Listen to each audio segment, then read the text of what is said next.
ఇంత dark curtain వేసుకొని window ఇంత క్లోజ్డ్ అనమాట. ఎలా అంటే ఎంత క్లోజ్డ్ అంటే వీళ్ళు ఇది ఉంది కదా చూసారా, ఇది ఫస్ట్ ఒక లేయర్, ఇది second layer, 2 layers plus window లోపల మళ్ళీ దాని బ్యాక్ కట్టను అయినా కూడా భయంకరంగా మెరుపులు ఇంట్లోకి కనిపిస్తున్నాయి లైట్ వేసినట్టు. అక్కడ చూడండి ఒక పక్షి తీరిగ్గా కూర్చొని ఉంది.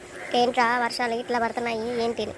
మొత్తానికి అయోధ్యలో ఎండలు కాస్త పోయి ఇట్లా వర్షాలు రాసిన మా పేపర్లో అయింది.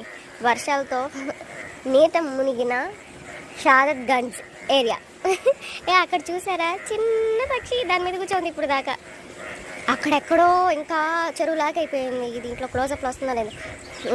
ఇక్కడ యారో మార్క్ పెడతాను. అక్కడ చెరువులాగా అయిపోయింది వాళ్ళ ఇంటి వెనక. అమ్మా ఏమిరా బాబు, ఈ నార్త్లో ఎండలు అట్లనే ఉన్నాయి, వర్షాలు అట్లనే ఉన్నాయి. అదనమాట ఈరోజు. బాయ్.